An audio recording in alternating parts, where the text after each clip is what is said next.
안녕하세요. 반갑습니다. 말씀을 사모하는 여러분, 오늘도 말씀과 더불어 살아가는 은혜로운 복된 성도들 되기를 바랍니다. 여러분이 말씀과 함께 살아가는 것이 안전함이요 행복함이라고 하는 사실을 마음속 깊이 공감하면서 겸손하게 하나님 앞에 말씀 앞에 서는 저와 여러분이 되기를 바랍니다. 오늘 우리가 함께 묵상할 말씀은 사마리아 성에 복음이 전해지고 그 사마리아 성에 놀라운 변화가 일어나게 되는데, 이 소식을 예루살렘 교회가 듣습니다. 사마리아에 복음이 전해졌다고?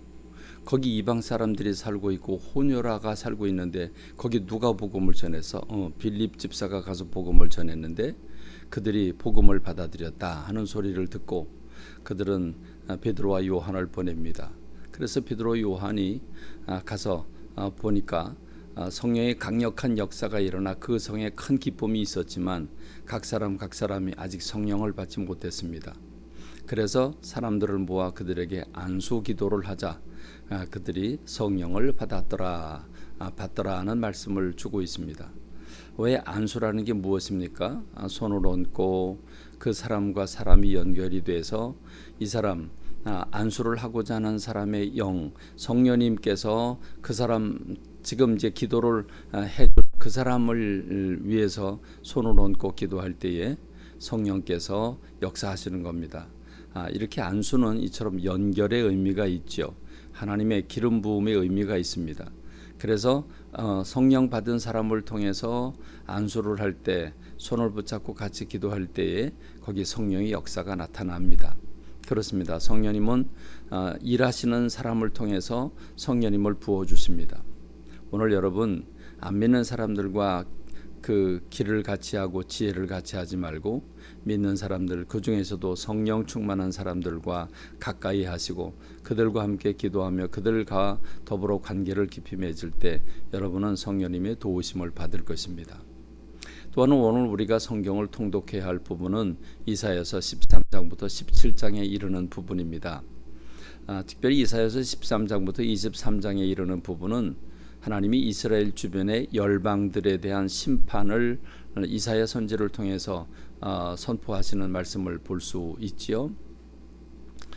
바벨론 또는 아수르, 블레셋, 모압, 다메섹을 비롯해서 주변의 여러 나라들을 하나님이 심판하심으로써 하나님은 한 나라 이스라엘의 하나님만이 아니라 이스라엘 사람들만이 섬기는 신이 아니라 하나님은 우주 만물 그리고 전 세계의 하나님이시고 역사의 하나님이고 심판의 주님이라고 하는 것을 보여주고 있습니다. 특별히 13장과 14장에는 바벨론이라고 하는 바벨로니아라고 하는 나라에 대해서 말씀하고 계시는데, 중동을 제패하고 영원할 것 같았던 그 바벨론이 멸망을 선고받고 심판의 날이 왔다고 말씀하고 있습니다. 여호와의 날, 심판의 날이 도래했는데 그들이 그 소식을 듣고 손이 풀리고 마음이 녹을 것이라고 말씀하고 계시죠. 그렇습니다. 어느 정도로 그 도시가 심판을 받느냐 하면 사람을 금보다 더 희귀하게 볼 것이라고 말씀하고 있지요. 여러분 한번 생각해 보십시오. 사람을 금보다 더 희귀해진다. 여러분 이건 무슨 말입니까? 소돔과 고모라처럼 될 것이고 지금은 사람들이 살고 있지만 거기에 짐승들이 우글거릴 것이라고 말씀하고 있는 것입니다. 바벨론 왕은 어떻게 됩니까? 바벨론 왕은 지옥 밑바닥에 떨어져서 그 아래는 구더기가 있고 그 위에는 지렁이가 덮을 것이라고 말씀하고 있지요. 왜 그렇습니까? 왜 이렇게 바벨론이라고 하는 나라가 심판을 받게 됩니까? 이사야서 14장 12절로 15절에 보면 너 아침의 아들 계명성이여 어찌 그리 하늘에서 떨어졌으며 너 열국을 엎은 자여 어찌 그리 땅에 찍혔는고 내가 내 마음에 이르기를 내가 하늘에 올라 하나님의 뭇별 위에 내 자리를 높이리라 내가 북극 지폐의 산 위에 앉으리라 가장 높은 구름에 올라가 지극히 높은 이와 같아지리라 하는도다. 그러나 이제 내가 수월 곧 구덩이 맨 밑에 떨어짐을 당하리로다.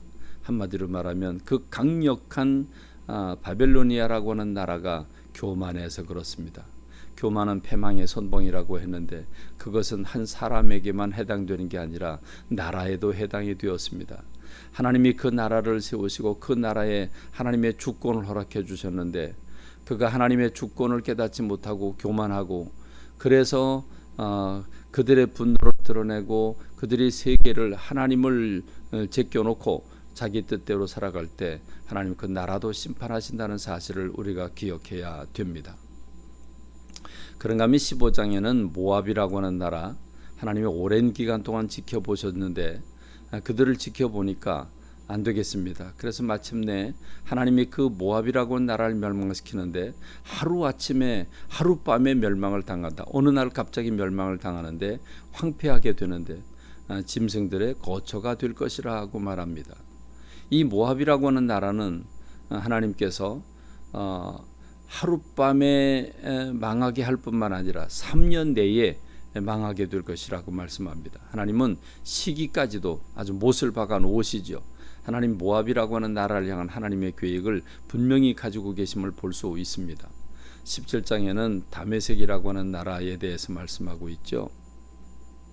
그 다메섹은 장차 성읍을 이루지 못하고 무더기가 될 것이라 그랬습니다. 이렇게 모압이라고 하는 나라 또는 다메섹이라고 하는 나라를 보면 역사에서 아예 사라져 버릴 만큼 하나님의 심판이 혹독한 경우가 있고 하나님은 징계만 베풀고 다시 회복하게 하시는 나라가 있음을 볼 수 있습니다.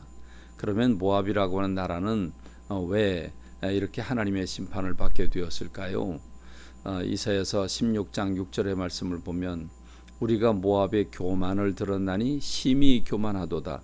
그가 거만하며 교만하며 분노함도 들었거니와 그의 자랑이 헛되도다 그랬습니다.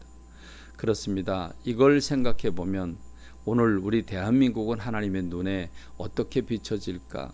러시아가 우크라이나를 공격하고 저렇게 짓밟아 놓는 부분을 하나님은 어떻게 보실까? 미국이라고 하는 나라 또는 중국이라고 하는 나라, 일본이라고 하는 나라 하나님은 어떻게 보실까?